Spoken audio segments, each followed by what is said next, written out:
So, welcome to another interview for Birmingham Wheelchair Basketball and Queen Alexandra College for Motivation and Inspiration.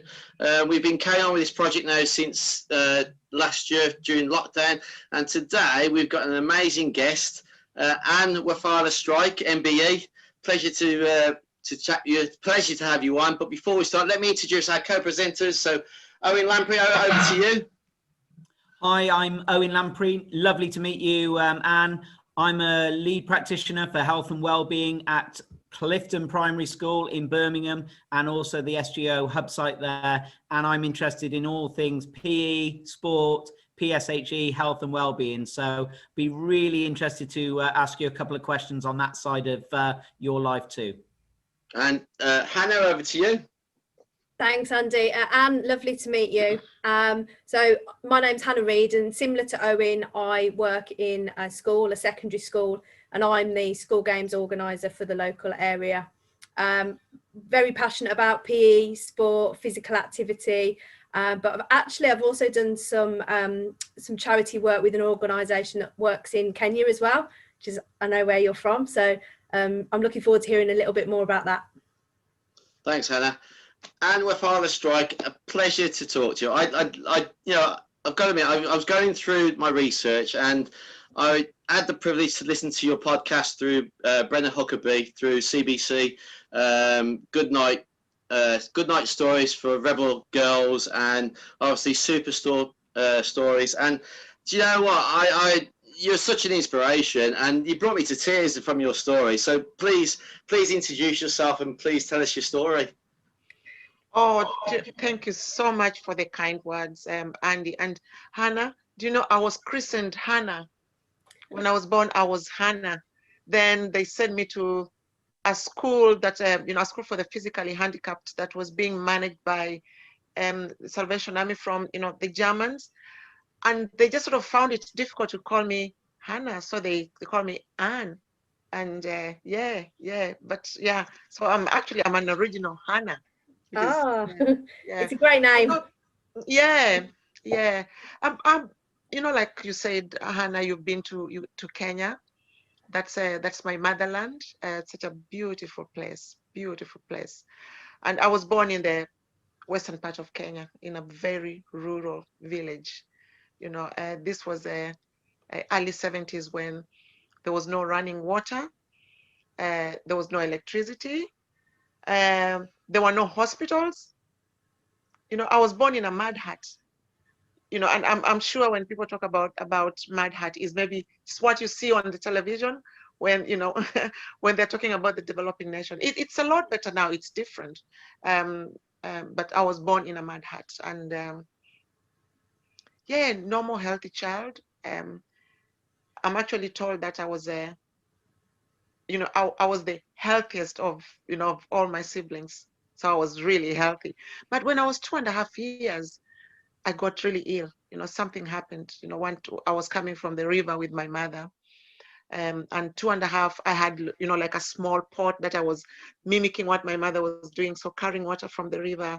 And I just fell down. I was, crying. I started sweating. And they say by evening, I'd sort of lost consciousness. And I was dribbling. I couldn't eat. I couldn't even say mama, but they didn't know what had happened. So my grandmother, the first time when I fell down, my grandmother thought I'd probably been bitten by a snake or a poisonous spider, but they checked for any bites. There was nothing. So they didn't know what was happening. But by evening, they'd all sort of made these small incisions on my body to try and give me traditional potion to cure me, to try and sort of, I suppose in the Western world, would probably call it first aid, So I was given the traditional first aid, to try and help me, but nothing happened really. I just went downhill from there. And when I didn't really make a recovery, the villagers were suspicious. And, let me just sort of try to give you this picture of a village where we have people who practice Islam, we have people who practice Christianity, and we have those people who are traditionalists. So the traditionalists will all go with the everything traditional, like the incisions and giving me, holy potions, and so that I could I could recover. The Christians praying for me and trying to get the to get demons out of me so that I could I could be better. It was a challenge, and when that failed, then they just thought, no, we don't want this family in the village. So we were thrown out of the village. We were actually ostracized out of the village because of my disability, and we ended up in the capital city of Kenya, which is Nairobi, and I started growing up in Nairobi. That's when my father was told about a school for the physically handicapped. Then I went to school, primary, secondary, to university, But I think that, I don't want to say the funny thing or the most interesting thing. I think the challenge was the stigma that I faced as a disabled person, as a disabled young woman. When we talk of Africa, in those days, being a woman was a jeopardy on itself. But being a woman with a disability, so it was like double jeopardy. And that was me, that was me. I am so blessed that my father and my mother believed in me, and they loved me unconditionally. And I think that's why they flee the village, because they wanted to keep me alive. They knew that I, being their child, it was no fault of my own, and it wasn't their fault for their child to be how she is. But the funny thing is, when we went to the city, my dad took me to a proper hospital, And the funny thing is, some of the doctors in this hospital were British doctors. So they looked at me, they checked me, they conducted all the assessments, and my dad was told, "Oh, Mr. Wafula, your daughter actually contracted polio." And my dad was like, "Ooh, what is that? What is polio?" So they explained to my dad what polio was, and yeah, life started, from there. I started to be rehabilitated, and then I ended up being fitted with a really heavy, I think in the West they call them leg braces and crutches, but in Kenya we call them calipers. So I was given calipers and crutches to try and walk, but even that was a challenge. So for example, just moving, for me to walk maybe 50 meters, that will take me like 30 minutes just to do that, just because of the nature of my disability, and I just couldn't. But that is how I struggled. Without calipers and crutches, I just crawled on my hands and knees. That was me. And yeah, so I went to school, and I met other disabled children that were like me. Some of them were worse than me. They couldn't even feed themselves. And that became my family for 7 years. Until when I graduated from primary, then I went to secondary, which was mainstream. And I was faced with serious challenges. Because here I was expected to be, as a teenager, now you are in secondary school. It was just, it was a big challenge. I couldn't use pit latrines.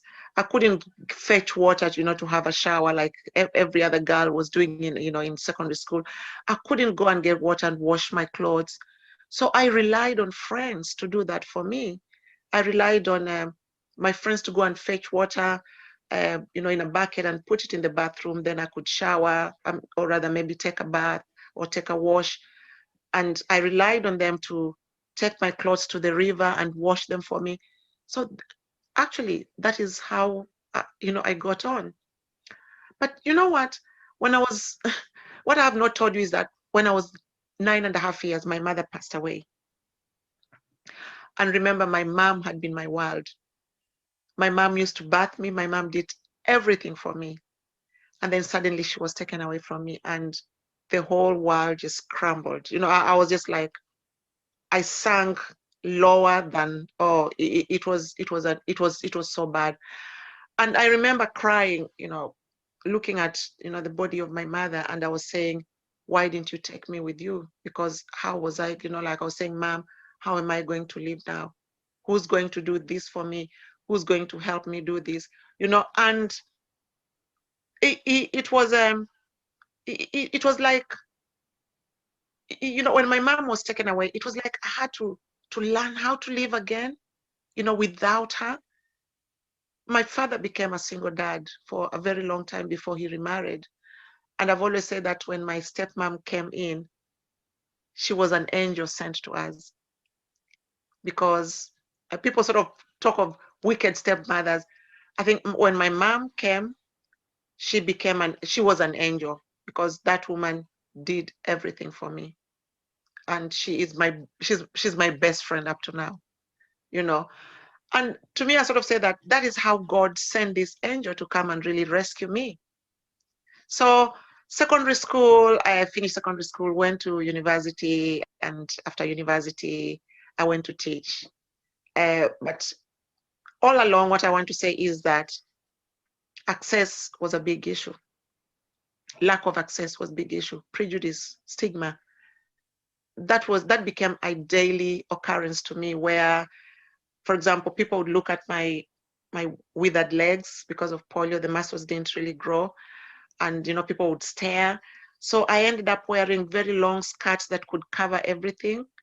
And I tell you what, one thing that I used to envy, the other young girls, was they could wear mini skirts and they could sort of like show their thighs and they could show their legs. And when you're a teenager, you want to roll up your skirt so that boys can see, can notice you. I didn't have any of that, I did not have any of that, because I had to wear these long skirts and cover everything. But I learned one thing. I learned that the world owed me nothing. That if I really wanted to be somebody in society, I needed to make up my mind so quickly whether I was going to sink or whether I was going to rise or whether I was going to swim. And I decided to swim. I decided to rise. And the way I did that was to teach myself to learn how to turn a negative into a positive. Because I mean, in life, we fall so many times. But I think I learned that was not important. I think what was important was how I picked myself up and how I continued with the journey. That is what I learned. And when I adopted that mentality, I sort of realized that actually I can do something. I realized that I could compete with my peers academically. And I knew that I was smart, because my father always used to tell me, Anne, you are smart. And when I was growing up, my father would sometimes make me sit down when I would sort of say to my dad, oh, Dad, these kids don't want to play with me because they've said that their parents are afraid they might catch, what made me disabled and stuff like that. And my dad used to say to me, you know what, Anne, don't worry about them. What I'm going to do, I'm going to give you a magic key. And my dad said, Anne, and when I give you this magic key is going to help you open any door in the world. But it just depends with how you look after this magic key. And you know what that magic key was? Education. So my father made sure that I was educated. My father made sure that I went to school, that is from primary, secondary to university level. But so many times along the way, I wanted to give up just because of the access. I remember when, I've told you what happened when I was in secondary school. When I was at the university, it was even worse. I could not even get to the library.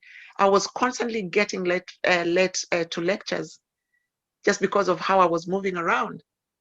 So yet again, I had to rely on my friends to go to the library, borrow books, bring them back to the hostel so that I could do my research, and my assignments from the hostels.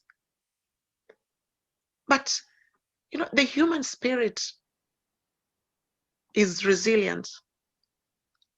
I learned that we can find a part of us that is resilient, and that small part of us that gives that power, that wants to overcome, can help the rest of you to become a successful person. And when I talk about success, I'm not talking about becoming rich or a millionaire. No, I think when I talk about success, I mean not letting obstacles hold you down.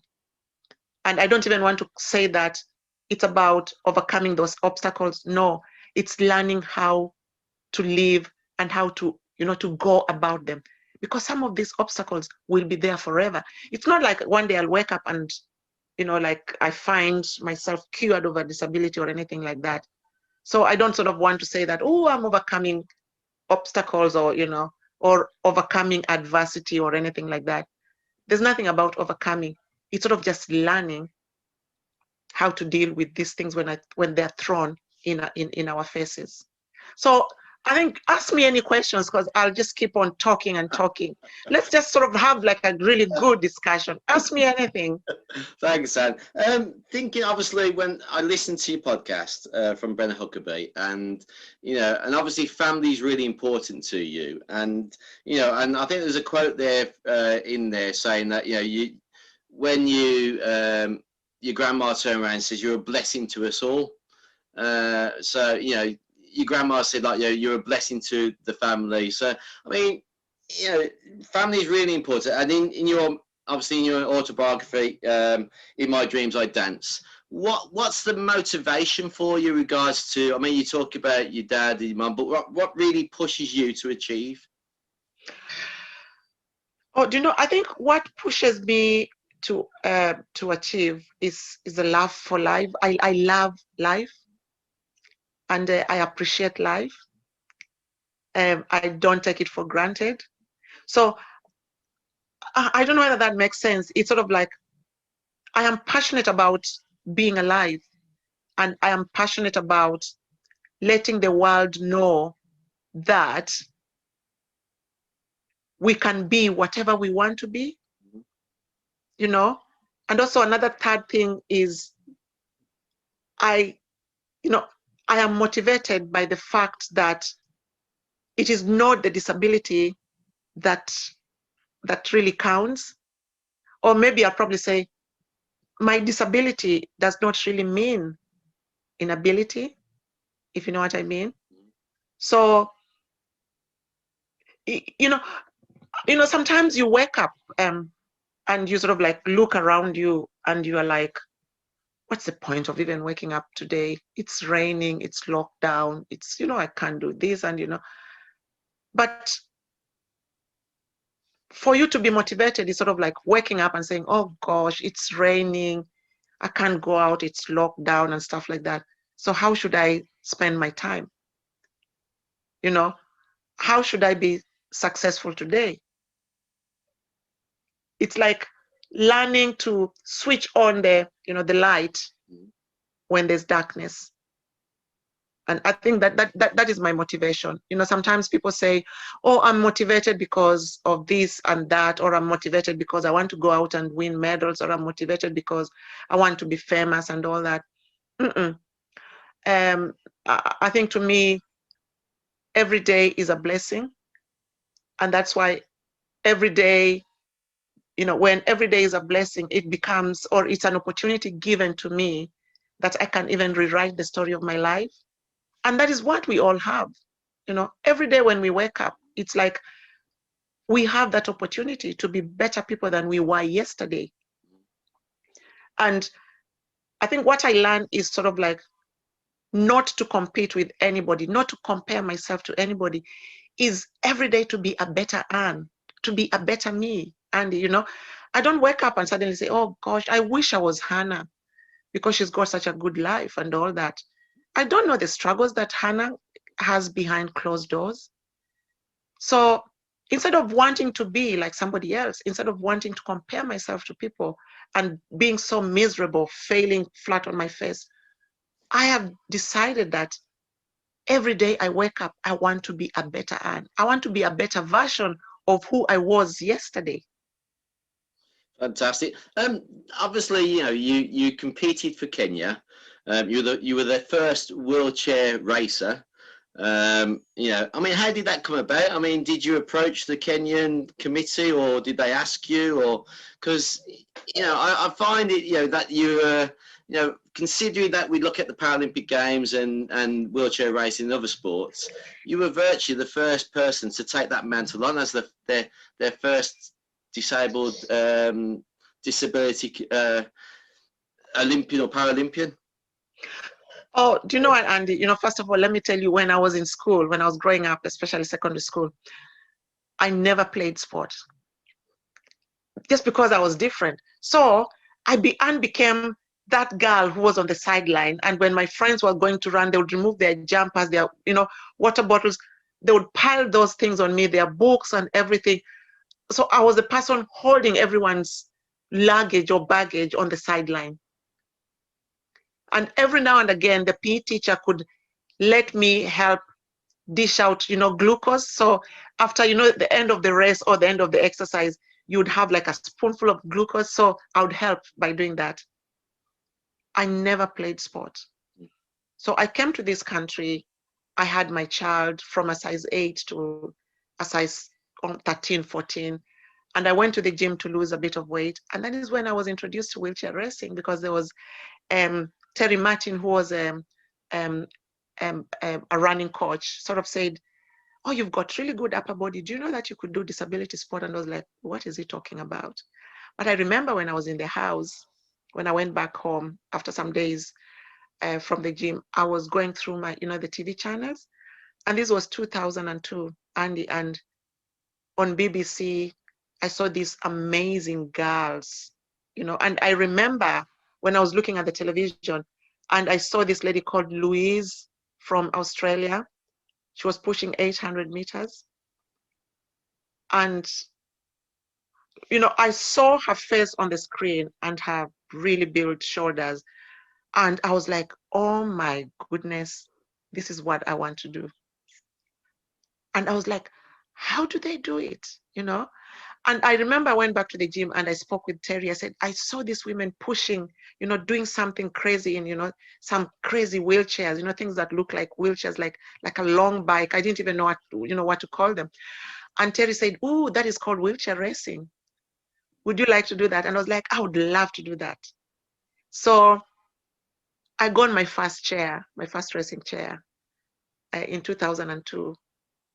Then 2004, I was in, you know, because I entered competitions here, I managed to go to Athens on a wild card representing Kenya. And I didn't know I was making history. You know, I didn't know I was making history. I tell you what, I remember when I was doing the 800 meters and I was being introduced, I was so proud of myself. And I was so busy just, you know, shrugging my shoulders that I didn't even hear the gun go, you know, and I was like, oh my goodness, what am I doing? You know, I need to go and stuff like that. So, and you know, I think going to Athens just really opened my eyes that there's no such thing as disability. I think it's ability. We all have different abilities.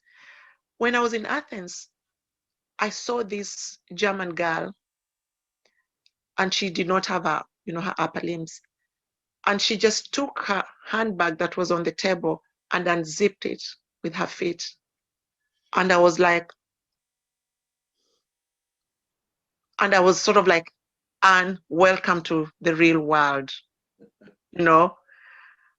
And I sort of just really learned to embrace disability. And I was like, there's really nothing wrong with us people. I mean, there's really nothing wrong with me, and suddenly I wasn't embarrassed, you know, about my legs. I wasn't embarrassed with the, you know, my scoliosis. I wasn't just embarrassed of anything, you know, because we were in this world where we all had our differences, but our abilities were shining through, and that's what makes, you know, parasport such a powerful catalyst, you know, for change, and especially for changing and challenging prejudice and stigma towards disability.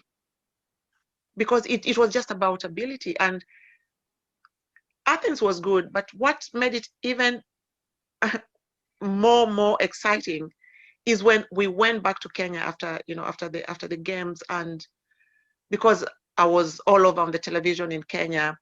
So when we went to Kenya, just like, oh, the heroes have returned from Athens. But I think to me, people were celebrating and people were so happy. But I think to me, I was sad. And you know what? Why I was sad is because the camp where we were as athletes, both able-bodied and disabled athletes. The second day after we returned to Kenya, there were so many disabled people who came to talk to me. Moms of disabled kids came to talk to me, and they were like, what is it that we can do so that our child can be like you? Because I'd been interviewed on the Kenyan television, and I was talking about how disabled people can achieve if they are given the opportunity. And the moms were asking me how they can be, how can they support their children? And some disabled people came to me and they were like, I never managed to have an education because my parents threw me out. I was abandoned as a child because I was disabled. And those stories made me sad, really, really made me sad, because I looked around, around the room, because we sort of like, we decided just to say, we said, let's just have like a, long discussion here. And I looked around the room, and to be honest, it made me sad, because I was like, there's so much potential in these people, but it has been lost, somewhere along the way, just because community did not give them a chance. And then I also just realized that disabled people don't want sympathy. Disabled people want opportunity. And I think I am where I am, and I'm the person I am today because of the opportunity that was given to me.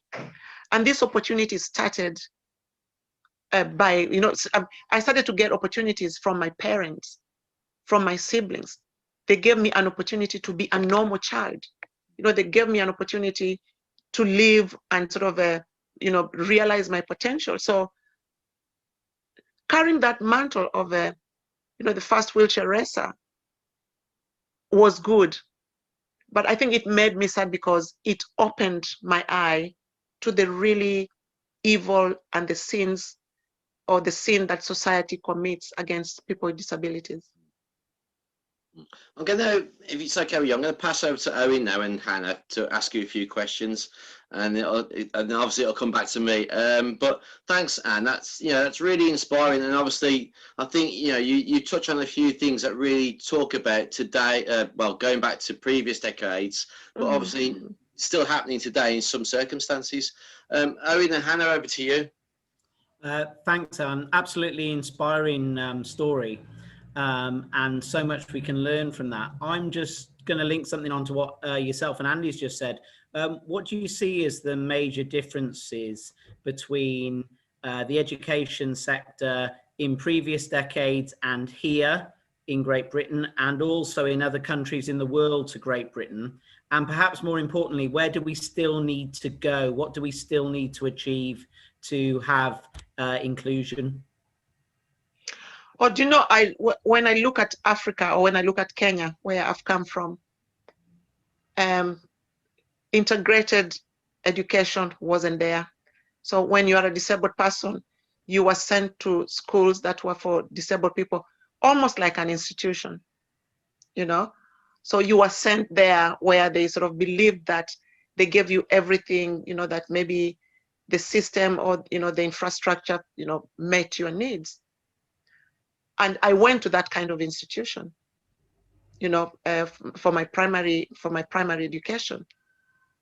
But I look at it now and I'm like, that is not the way, that is not how it should be. I think people need to learn together,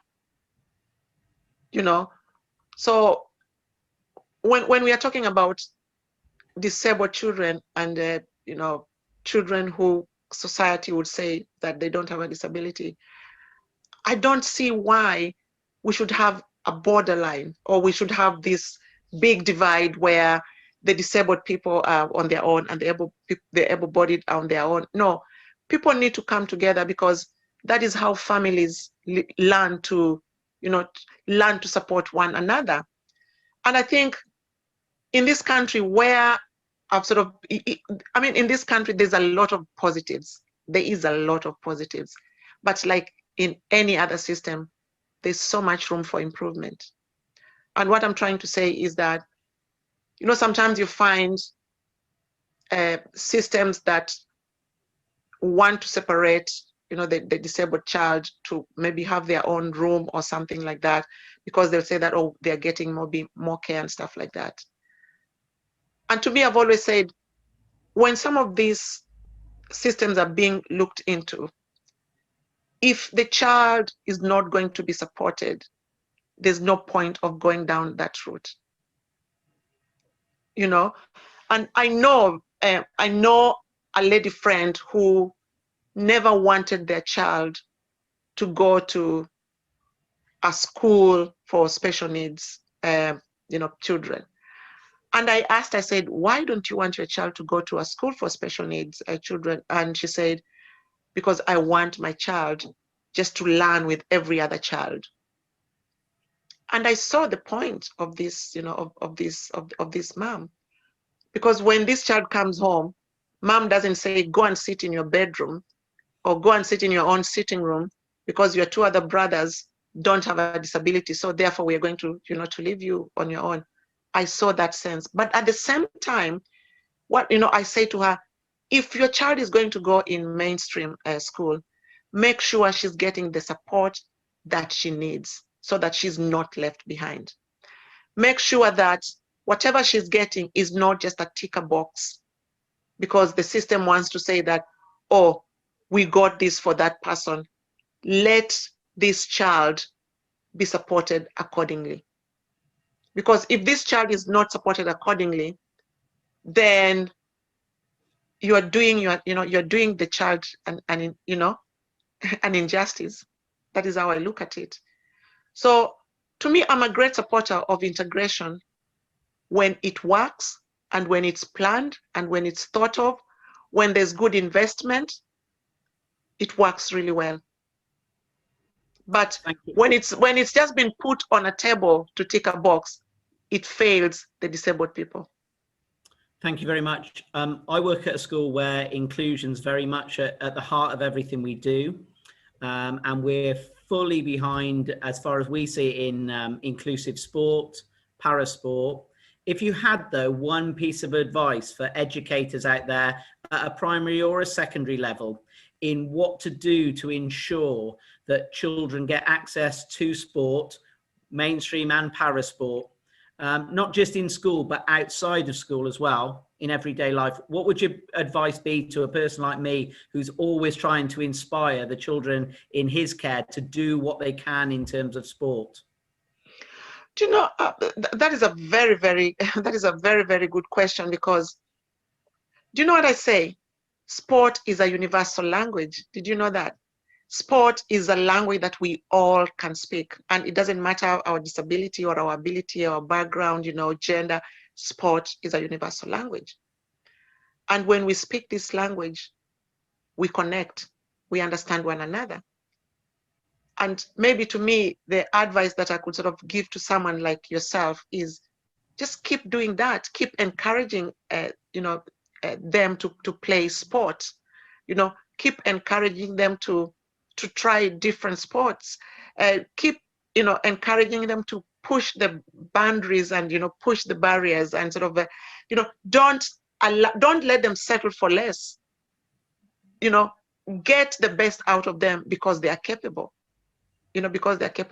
but also, what language are you speaking to your, for example, to the people that you work with? What are you telling them, or what are you asking them to support these young people with? How is the infrastructure? How are the facilities? So if you're asking, for example, either disabled or a young person to go and access sport outside maybe a certain environment, what kind of support do they get? You know, like I hear so many stories where disabled children cannot participate in after school clubs because the facility isn't there, you know, not just the facility, but it is not accessible for them. So what are you doing to push for accessibility when it comes to, you know, facilities, for example?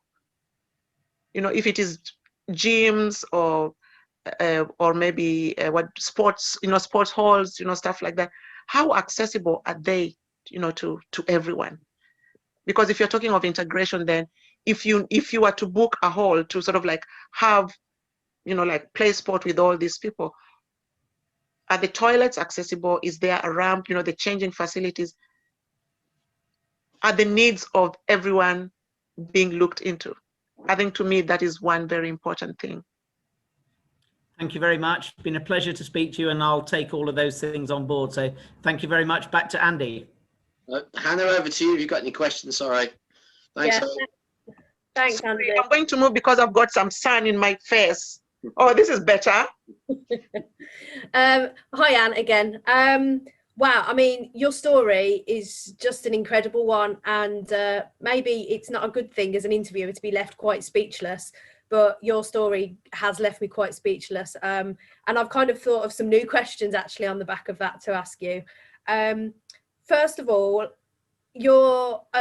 I mean, I've been to Uganda as well, and I can completely relate to your experience. You know, saying that you were sidelined, you weren't included, you couldn't play sport, and you know, I've seen that in Uganda as well. The children that have got disabilities are still very much sidelined. Probably not as bad as it was, but that still does happen.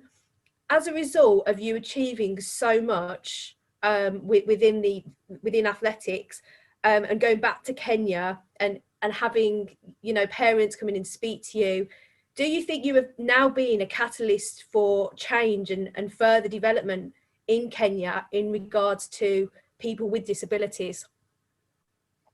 Yeah, no, thanks, Hannah. Yes, you know, the funny thing is, no, I don't want to say it because it's not funny, but the thing is, Hannah, I had a very silent voice, because I don't want to say that I didn't have a voice. I had a voice, but it was silent because of, you know, all this baggage that was, you know, weighing me down, the exclusion and all that. But now that I've found a voice, I'm not going to stay silent.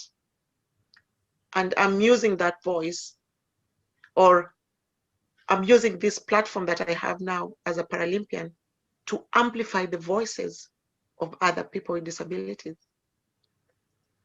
Because it would be so wrong for me if I sat here and enjoyed everything that comes with the little success that I have.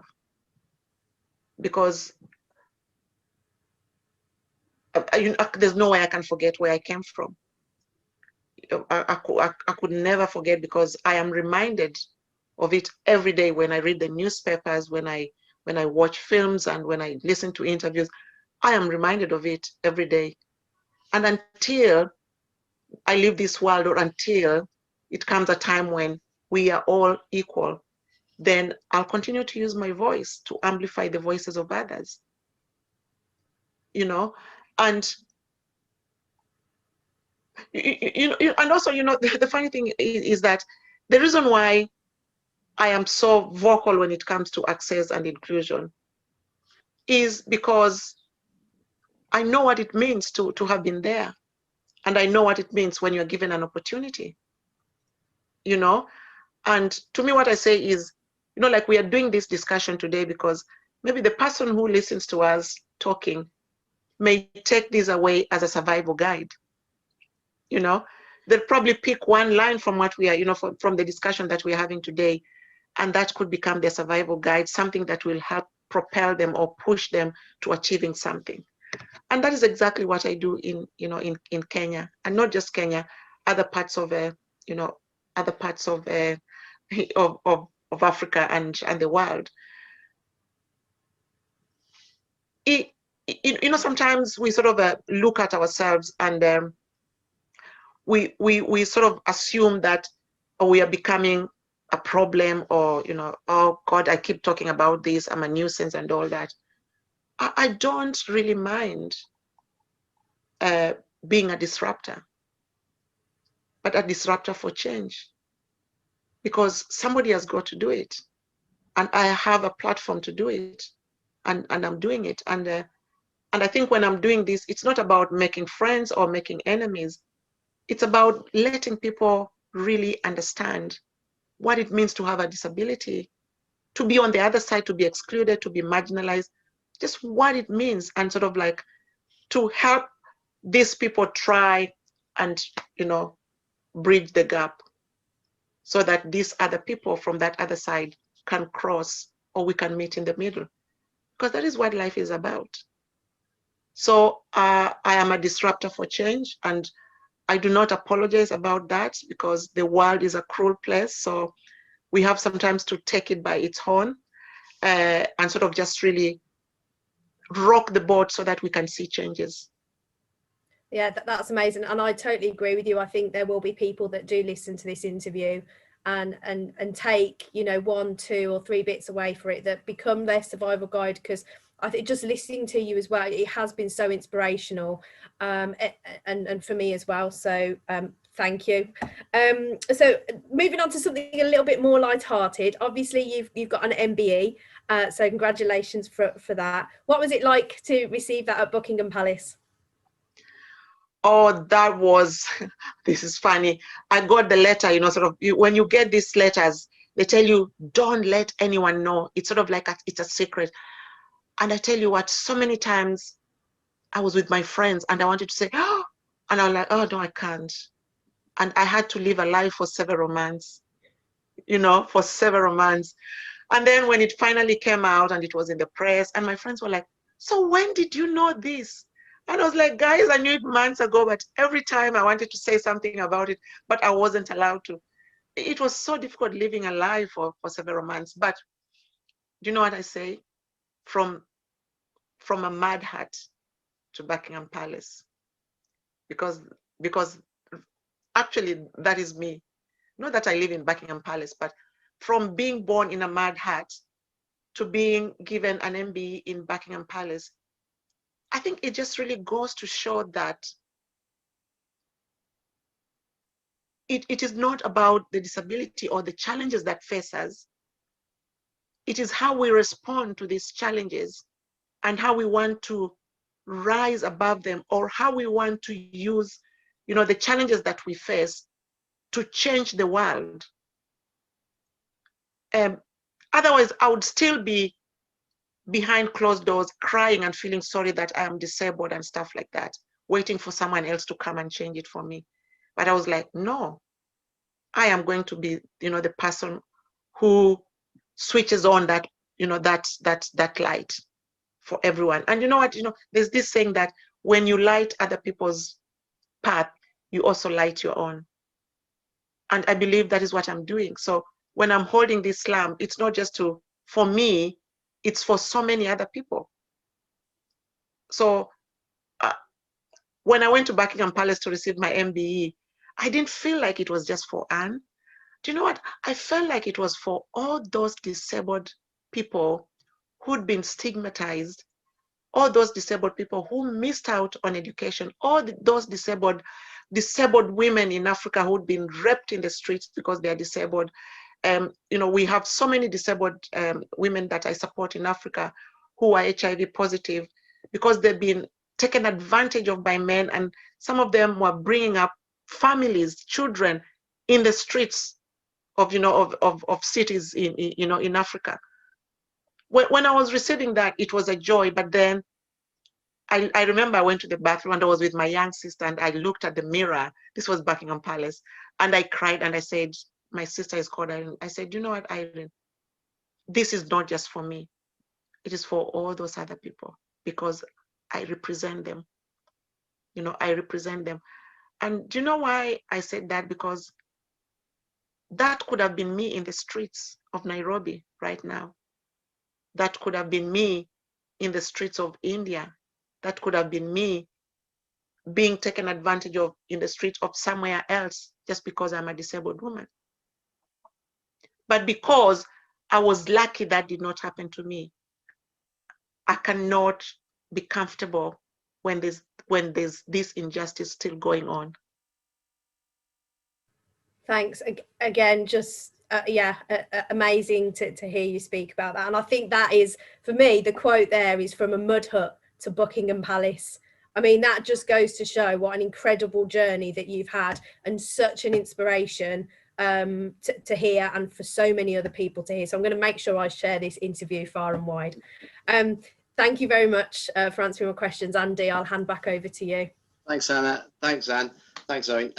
Before we go, Anne, obviously, you're a massive ambassador for Africa and around the world, and you're a catalyst for obviously supporting with wheelchairs being sent out to Africa and everywhere else. And obviously you've done the Tough Mudder in Africa, and that must have been extreme for you to say the least. And then obviously 66 miles in Haiti, which was another challenge that you did. I mean, why do you push yourself to do these things?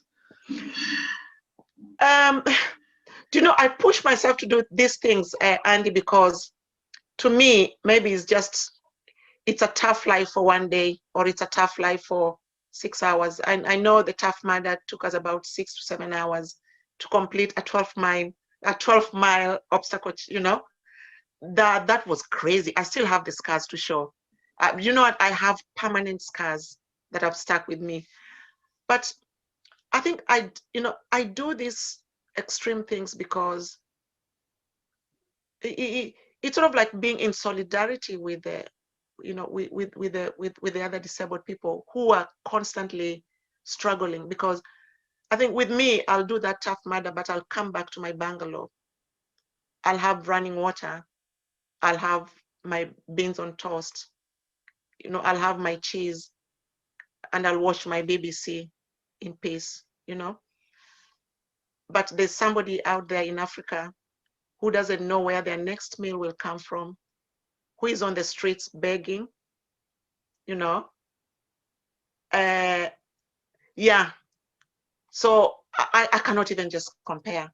So I do that, and the team that supports me, or the team that comes with me to do such challenges, have been great fundraisers to support these people, taking them from the streets, putting them up, sort of like starting small businesses for them, sending disabled people to school, because in Africa you have to pay for school fees to go to school, and so many families will choose to pay for able-bodied children and neglect the disabled ones.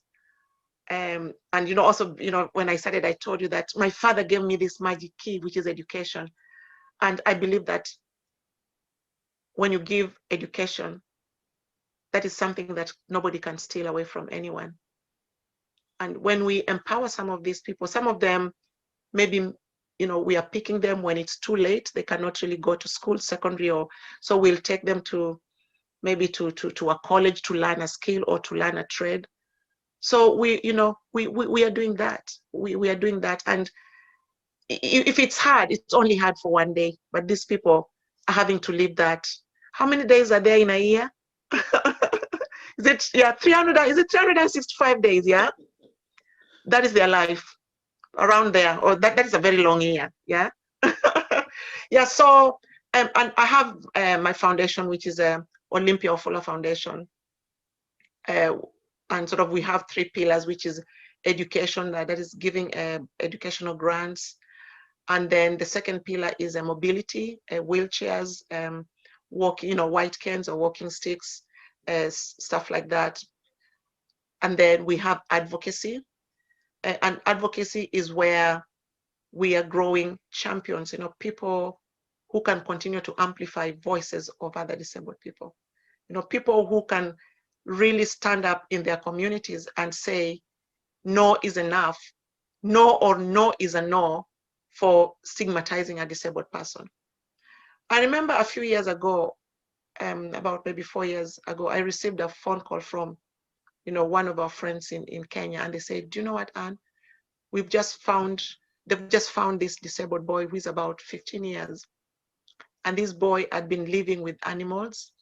So the mom and dad had tied him, with goats and pigs, and that was his life.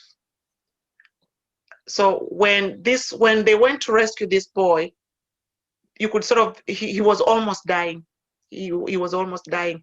He didn't know how to cry like a human being. He was making noises of what a sheep could, yeah. And you look at that, and this is only about 5 years ago. So these things are still happening in the world. How can we be silent when there's such brutality going on? We cannot. We cannot want to befriend people because we want to have big names or because we want to be silenced. No, it is wrong. We have to keep fighting for these people. We have to keep fighting to make sure that every person is given the opportunity to live. Life is very important. Life is precious. Life is precious, and it does not matter how you look like. It does not matter your disability. If you wake up in the morning and you are able to breathe, you are able to interact with people, you should be given that opportunity. If you wake up in the morning and you find yourself in hospital, you are not able to breathe, and they can help you breathe in different ways, you are supposed to have that.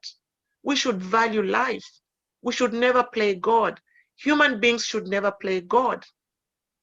We should allow everyone to live the life that they were given by their creator. Thanks, Anne. I'm going to leave it there. It's been an absolute honour to speak to you, and I'll say what your gran said and about your family. You are a blessing to us all, and a truly inspirational person. And I thank you for the interview. And I'm sure Owen and Hannah agree with me that I look forward to the continued work you do and support so many different people in around the world. And it is a pleasure to talk to you. And Wafula Strike, MBE, thank you very much. Stay safe and take care. Bye-bye. Thank you. Thank you so much. Thank you. Bye-bye. Thank you. Thank you. Bye. Bye.